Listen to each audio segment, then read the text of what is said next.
Hai StudyMates, kembali lagi bersama your study partner, Let's Study. Nah, hari ini kita akan belajar paket soal Fisika 4 untuk persiapan ujian mandiri 2024. Bahan pembelajaran ini dibiayai oleh donatur Let's Study. Hai StudyMatch, perkenalkan aku Kak Alia. Aku sekarang berkuliah di Institut Teknologi Bandung di Fakultas SAPPK atau Sekolah Arsitektur, Perencanaan, dan Pengembangan Kebijakan. Aku juga merupakan alumni dari Maninsen Cendekia Serpong. Di SMA, aku berhasil lulus dengan nilai fisika 84, dan di ITB sendiri, di semester 1 kemarin, aku berhasil mendapatkan indeks B di mata kuliah Fisika Dasar 1B. Nah, tanpa berlama-lama lagi, yuk kita belajar bareng. Soal nomor 1. Seorang siswa melakukan eksperimen untuk menentukan percepatan gravitasi di permukaan bumi dengan menggunakan pendulum dengan panjang L dan memiliki periode T. Jika eksperimen ini dilakukan di suatu objek angkasa dengan panjang tali ayunan 2L, didapatkan bahwa percepatan gravitasi di objek angkasa tersebut adalah 1/8G. Maka, rasio antara frekuensi osilasi pendulum di objek angkasa tersebut dan di bumi adalah. Nah, di sini kita ketahui bahwa ini G angkasa, ini L angkasa. Nah, G angkasa itu sama dengan 1/8G. Nah, L angkasa sama dengan 2L. Nah, kita ketahui bahwa rumus frekuensi adalah F sama dengan 1/2pi akar G per L. Nah, berarti tinggal kita bandingkan aja. Nah, F0 dibanding F bumi. F0 ini F angkasa ya maksudnya. Itu sama dengan 1/2pi akar G0 per L0 dibandingkan dengan 1/2pi akar G per L. Nah, 1/2pi nya ini bisa kita coret. Nah, terus tinggal kita masukkan. Nah, G0 ini kita ganti dengan 1/8G. Dan L0 kita ganti dengan 2L. Sehingga nanti akan didapat 1/4. Berarti rasio antara frekuensi osilasi pendulum di objek angkasa tersebut dan di bumi adalah 1/4. Nah, soal nomor 2. Lensa biconvex yang terbuat dari kaca mahkota dengan indeks bias 1,5 memiliki panjang fokus 15 cm saat digunakan di udara. Jika lensanya direndam dalam air dengan indeks bias air 4/3, berarti pernyataan yang benar adalah. Nah, kita ketahui bahwa F di udara, fokus di udara itu adalah 15 cm. N lensa, indeks bias lensa itu 1,5, dan indeks bias air itu 4/3. Sedangkan untuk indeks bias udara itu 1 ya. Nah, berarti tinggal kita bandingkan saja F udara per F air sama dengan indeks bias lensa per indeks bias udara dikurang 1 per indeks bias lensa per indeks bias air dikurang 1. Nah, kita masukkan aja angkanya sehingga nanti akan didapat F air itu 60 cm. Nah, berarti pernyataan benar itu adalah pernyataan 1. Fokus lensa lebih besar dari 30 cm. Yang ini salah. Nah, panjang fokus lebih besar dari 15 cm. Jadi kalau dia aja lebih besar dari 30 cm, berarti sudah pasti dia lebih besar dari 15 cm. Nah, panjang fokus tidak berubah. Nah, ini salah ya. Karena tadinya panjang fokus ada 15 cm, kemudian berubah menjadi 60 cm. Nah, berarti pernyataan yang benar adalah pernyataan 1 dan 3. Soal nomor 3. Air hujan turun sangat deras dengan diameter tetesan 0,2 mm. Apabila massa jenis udara adalah 1,29 kg per meter kubik dan koefisien viskositas udara adalah 1,8 dikali 10 pangkat minimal Pascal second. Oke, diketahui di soal bahwa diameter tetesan air adalah 0,2 mm. Nah, berarti R-nya itu 0,1 mm. Sedangkan massa jenis udara atau rho udara adalah 1,2 kg per meter pangkat 3. Nah, untuk koefisien viskositasnya sendiri adalah 1,8. Untuk koefisien viskositasnya sendiri adalah 1,8 kali 10 pangkat 5.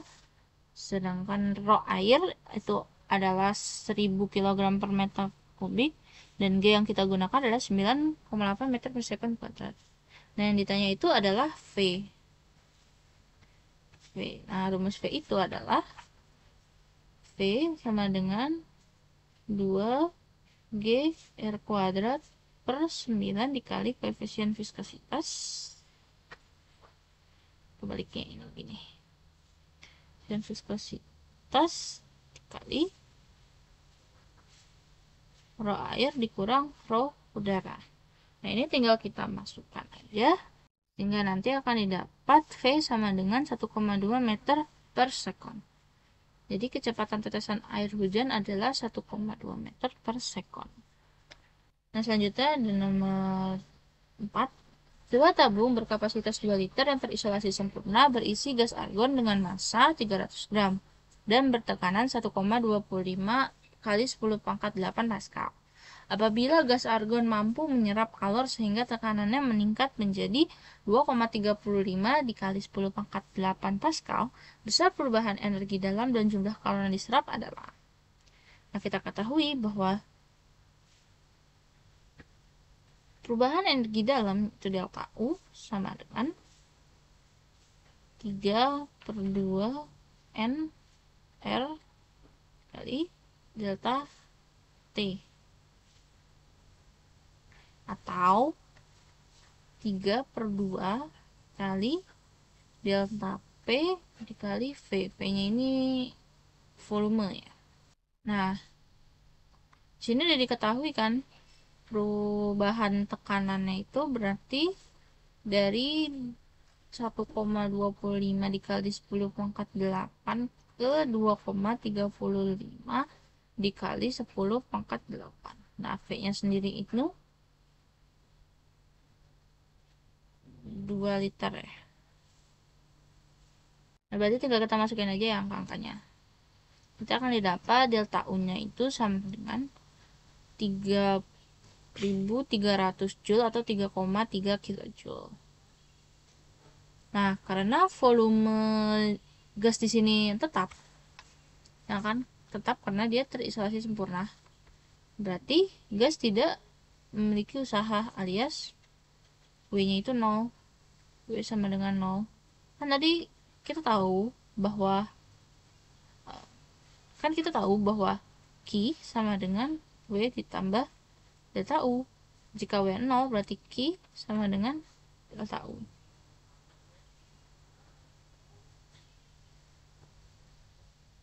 Sehingga Q juga sama dengan 3,3 kJ. Nah, maka besar perubahan energi dalam dan jumlah kalor yang diserap adalah 3,3 Joule dan 3,3 Joule. Yang B ya. Nah, oke, selanjutnya nomor 5.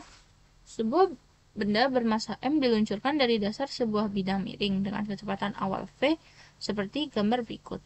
Jika koefisien gesek kinetik adalah mu k, percepatan gravitasi F, maka kecepatan minimum agar benda tersebut dapat mencapai puncak bidang miring adalah.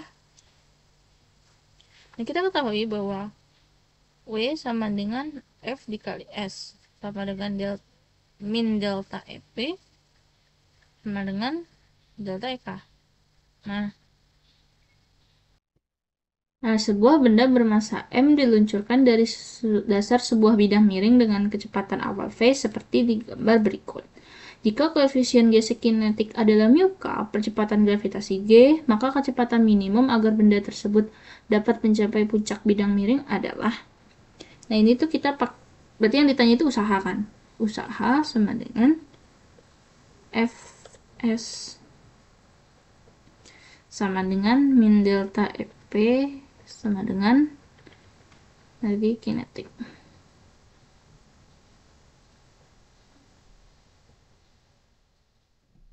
Nah, kita bisa pakai persamaan yang ditanya itu V kan. Nah, yang ditanya itu V nih. Berarti kita bisa pakai persamaan yang ada EK-nya. EK itu kan 1/2 mv kuadrat. Nah, kita bisa sama dengan Fs. Nah, tapi F ini tuh apa? Kita harus jabarin dulu di gambar ini. Jadi kotak ini punya massa kan? Jadi massa itu ke bawah, mg. Nah, dari sini bisa kita tarik ke sini itu mg sin theta. Sin theta itu apa? Sin theta itu yang ini, sudut ini theta. Nah, sedangkan kalau ke sini itu berarti mg cos theta. Oke. Selain itu ke arah sana, ke arah sini juga ada gaya gesek. Kenapa? Karena gerak benda kan naik.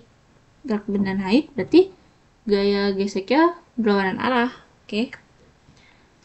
Nah, kalau dilihat dari sini berarti F-nya itu adalah mg sin theta ditambah fg. Nah, bisa kita tulis ya, berarti di sini mg sin theta ditambah fg dikali s. Nah, fg sendiri ini tuh apa? Fg sendiri itu koefisien gesek kinetik alias muka dikali gaya normal. Gaya normal itu yang ke arah sana. Nilainya sama kayak mg cos theta. Berarti sama aja muka dikali mg cos theta.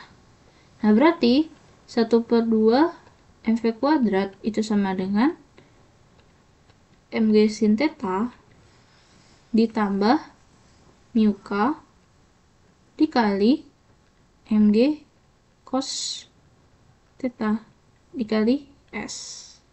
Nah, ini duanya kita pindahin jadi mv kuadrat sama dengan 2 dikali mg sin theta ditambah mu dikali mg cos theta dikali s. Nah, di sini tadi tetanya di sini kan. Berarti kita bisa pecah lagi sin theta ini. Sin theta itu berarti depan dibagi miring kan. Kita misalin nah, ini S kan. Ini S karena jarak yang mau ditempuh kan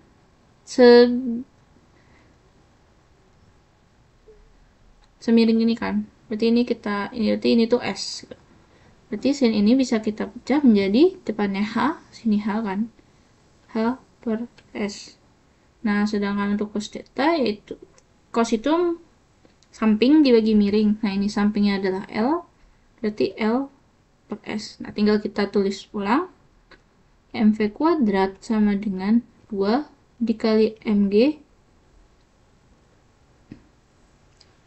dikali H per S ditambah mu dikali mg dikali L per S dikali S. Ini S yang sama ya, dua ini.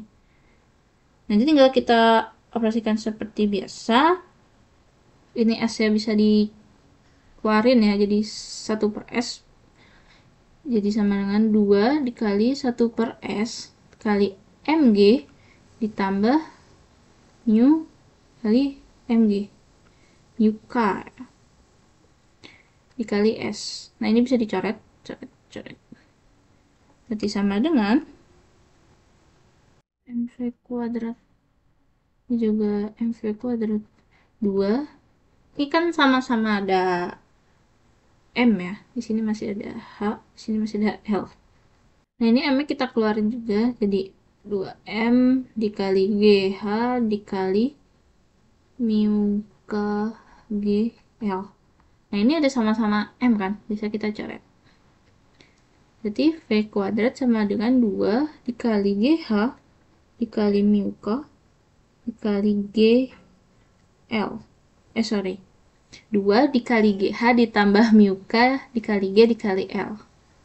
Nah, berarti V-nya tinggal diakalin aja.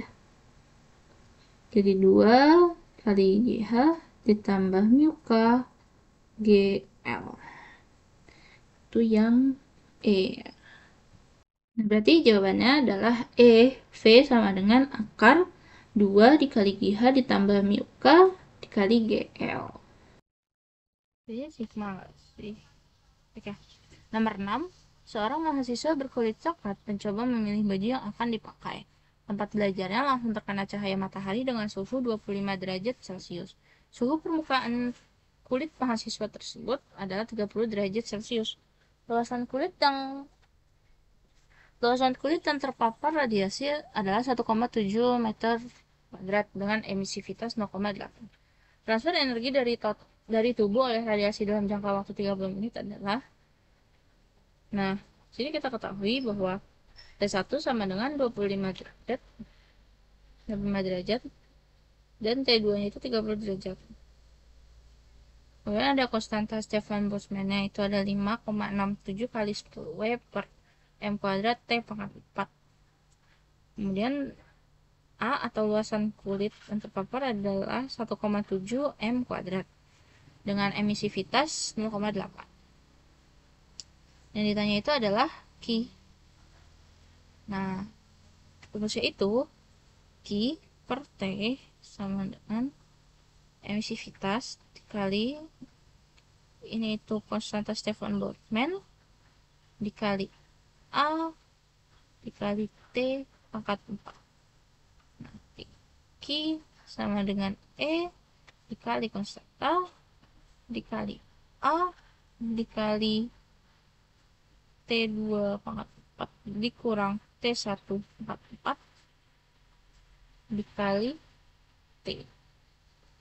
Nah, jangan lupa T-nya itu nanti dalam sekon. Nah, ini tinggal kita masukin aja angka-angkanya. Nanti akan didapat bahwa Q adalah 187,2 kJ. Yang D. Pertanyaan nomor 7. Pipa air utama memasuki rumah melalui pipa yang berada 2 meter di bawah permukaan tanah. Pipa dengan diameter kecil membawa air dari pipa utama ke keran yang berada 5 meter di atas permukaan tanah di kamar mandi lantai 2. Kelajuan air di pipa utama adalah 2 meter per sekon, sedangkan pada pipa kecil adalah 7 meter per sekon. Kerapatan jenis air adalah 1000 km per meter kubik. 1000 km kerapatan jenis air adalah 1000 kg per meter kubik. Pertanyaannya, perbedaan tekanan pada pipa utama dengan tekanan di pipa yang kecil adalah. Nah, ini kita bisa pakai rumus perbedaan tekanan. Rumus perbedaan tekanan itu kasus yang ini ya, sama dengan 1/2 rho dikali perbedaan volume tapi dikuadratin, bisa 1 kuadrat ditambah rho dikali G dikali perbedaan ketinggian. Nah, ini tinggal kita masukin aja karena udah ada semua kan. Di sini rho-nya itu rho air yaitu 1000 kg per meter kubik. P2-nya itu ini 7 meter per sekon dikuadratin jadi 49. V1-nya 2 meter per sekon dikuadratin jadi 4. Terus H2-nya itu 5 dan H1-nya itu 2. Nanti akan didapat hasilnya. Nanti akan didapat delta P-nya itu adalah 92.500 Pascal atau yang sama dengan 9,25 dikali 10 pangkat 4 Pascal lebih tinggi di pipa utama. Oh ya, kenapa lebih tinggi di pipa utama? Karena pada dasarnya rumus tekanan itu kan rho GH. Berarti semakin tinggi H, semakin tinggi pula tekanan. Nah, di sini yang lebih tinggi itu adalah pipa utama karena berada di atas permukaan tanah ya. Jadi, tekanan akan lebih tinggi di pipa utama. Oke, soal nomor 8. Dua partikel dengan massa berbeda mulai bergerak dari diam. Gaya total yang sama besar bekerja pada keduanya saat mereka bergerak pada jarak yang sama. Kedua partikel tersebut mempunyai momentum yang besarnya sama, sebab gaya yang sama memberi massa yang lebih besar dengan percepatan yang lebih besar, sehingga massa yang lebih besar membutuhkan interval waktu yang lebih lama untuk bergerak melalui jarak yang sama. Nah, pertama kita lihat di pernyataannya ya. Nah, Persamaan yang harus kita ingat itu adalah rumus momentum, yaitu momentum sama dengan massa dikali kecepatan. Ketika dua benda bermassa berbeda diberikan gaya yang sama, maka masing-masing akan mengalami percepatan yang berbeda, sesuai dengan hukum Newton yang kedua. Jadi ketika diberikan massa yang sama, semakin berat benda, maka percepatannya akan semakin kecil. Nah, percepatan yang berbeda akan menghasilkan kecepatan yang berbeda, sehingga akan menghasilkan momentum yang berbeda. Nah, berarti pernyataannya salah. Nah, untuk alasannya, dapat dilihat di hukum Newton yang kedua, bahwa hubungan antara percepatan dan massa adalah berbanding terbalik. Yang tadi udah dibilang, apabila massanya semakin besar, maka percepatannya akan semakin kecil. Nah, ini berarti pernyataan salah dan alasan salah. Selanjutnya soal nomor 9. Dua benda yang bertumbukan tidak lenting sama sekali mempunyai kecepatan sama setelah bertumbukan. Sebab dua benda yang bertumbukan tidak lenting sama sekali tunduk pada hukum kekalakan momentum. Nah, rumus untuk tumbuk tidak lenting sama sekali itu kan M1 ditambah M2V2 sama dengan M1 plus M2 dikali V aksen. Nah, dari rumus ini udah kelihatan ya. Berarti ketika dua benda bertumbuk tidak lenting sama sekali, berarti mereka akan mempunyai kecepatan yang sama setelah tumbukan. Berarti pernyataan di sini benar. Nah, kita lihat alasannya. Dua benda yang bertumbukan tidak lenting sama sekali tunduk pada kekekalan momentum. Nah, ini juga benar ya, pada setiap jenis tumbukan pasti akan berlaku kekekalan momentum. Nah, ini jawabannya pernyataan benar, alasan benar, dan saling berhubungan. Oke, nomor 10.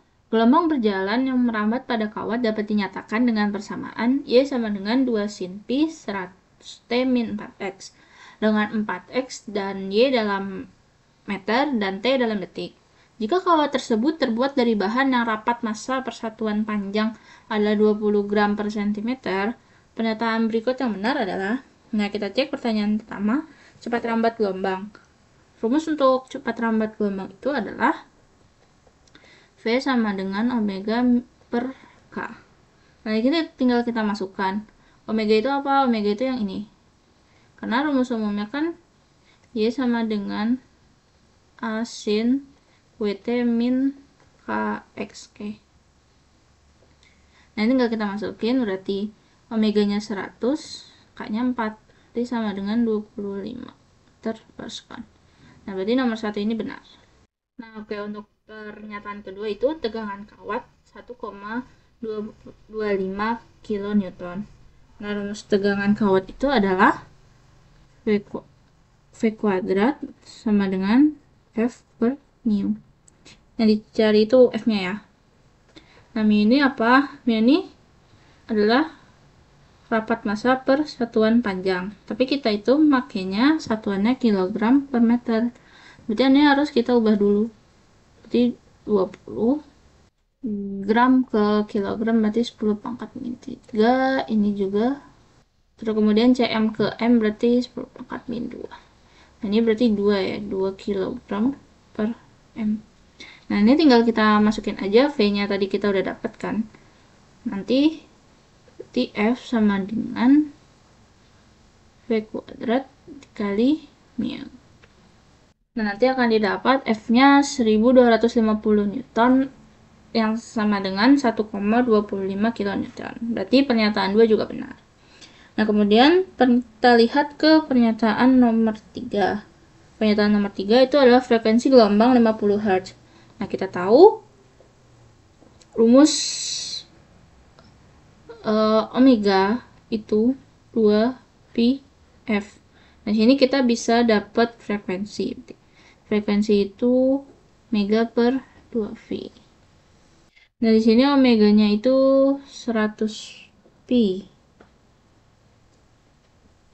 Jadi 100 pi per 2 pi.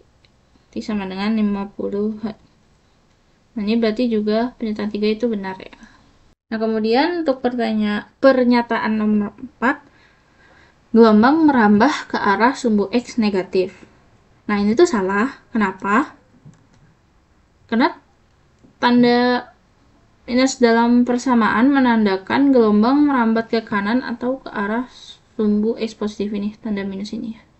Nah, berarti jawabannya adalah pernyataan 1, 2, dan 3 benar. Terima kasih kepada donatur Let's Study yang sudah membiayai dalam produksi materi ini. Study Maths bisa mereview kembali bahan pembelajaran textbook, PPT, dan latihan soal pada link di description box. Let's Study juga menyediakan playlist YouTube khusus bahan pembelajaran loh. Jangan lupa dicek ya Study Maths. Nah, Study Maths juga bisa mensupport Let's Study dengan berdonasi seikhlasnya. Selain donasi dalam bentuk uang, Study Maths juga bisa share platform Let's Study kepada teman sekitar atau membagikan info platform Let's Study ke sosial media Study Maths. Ayo follow akun sosial media Let's Study pada Instagram, Twitter, dan TikTok agar selalu mendapatkan update konten bermanfaat lainnya. Terima kasih, sampai jumpa di video berikutnya. Semangat!